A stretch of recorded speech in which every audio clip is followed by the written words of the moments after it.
Para resolver estos ejercicios, lo primero que tenemos que hacer es poner la ecuación de onda, es decir, la solución realmente a la ecuación de onda, y en este caso, que depende de dos variables, de la posición y del tiempo, aquí tenemos la amplitud, y he optado por coger el seno, omega t menos kx, y esta sería la fase inicial.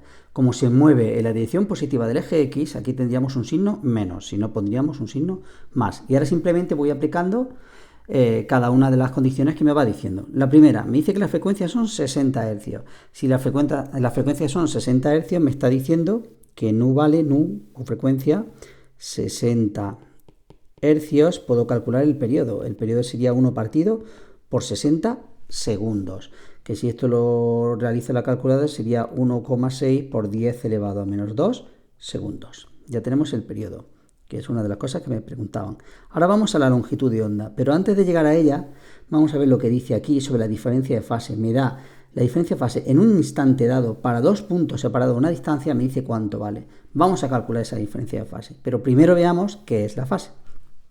La fase de una solución de ecuación de onda se refiere a lo que hay dentro de la función sinusoidal o cosenoidal. Sería todo esto.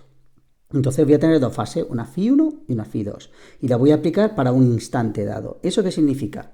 Significa que tendré para una función φ1 será igual, como es un instante dado, vamos a llamarla por ejemplo t0, menos k por un punto, que va a ser el x1, más la fase inicial. En estos casos no hace falta conocer la fase inicial. Para otro punto, φ2 será la omega, es donde está la frecuencia angular, para el mismo instante, que es lo que me dice, menos k por x2 más φ0. Pues muy bien. A mí lo que me están diciendo es que calcule la diferencia de fase. Cuando yo reste estas dos sumas, me voy a dar cuenta que esta menos esta se me va, esta menos esta se me va, y me va a quedar una k por un incremento de posición. Aquí no os preocupéis si me sale positivo o negativo, porque se puede tomar en valor absoluto. Luego será k por un incremento de posición. Y esto será lo mismo que 2pi partido por lambda por el incremento de x. Y ahora vamos a ver los datos que me están diciendo en el ejercicio.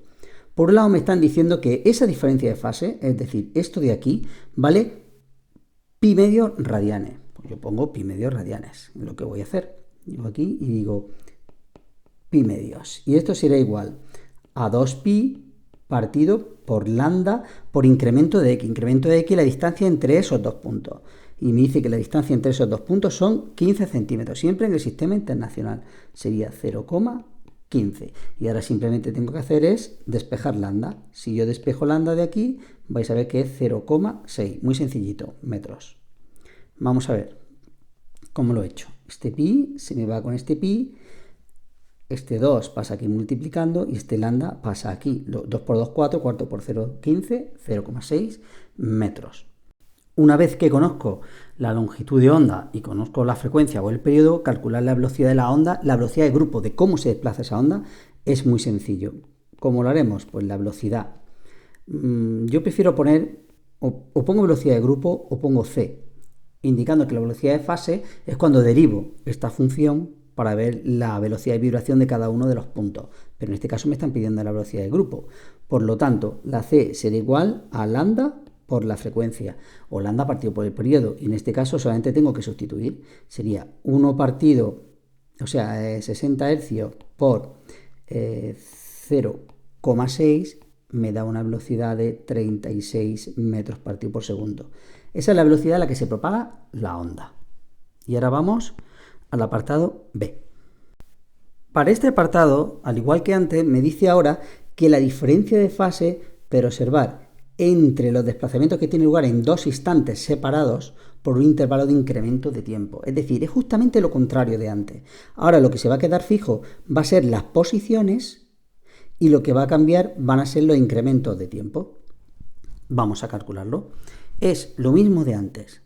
Voy a coger y voy a decir, voy a calcular ahora la diferencia de fase, pero en este caso estamos en el apartado B. Pero en este caso, cuando vaya a restar, este con este se me van a ir, este con este se me va a ir y me va a quedar una omega por un incremento de tiempo. Es decir, me va a quedar omega por un incremento de tiempo. Y esto es igual a 2pi partido por la frecuencia por el incremento de tiempo. ¿Y cuánto dice que vale Esa diferencia de fase es justo lo que me preguntan, pero si me está diciendo cuánto vale el incremento de t, y el incremento de t me está diciendo que vale 0,01 segundos, simplemente tengo ahora que sustituir.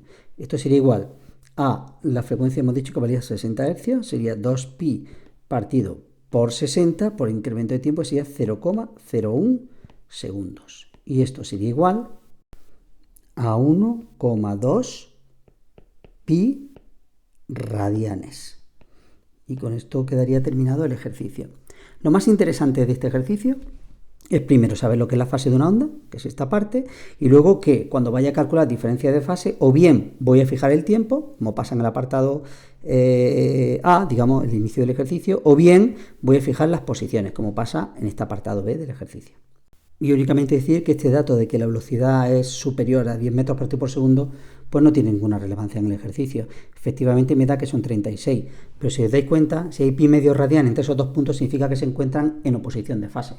Por lo tanto, no tiene ninguna relevancia. No sé qué se pretendía con ese dato.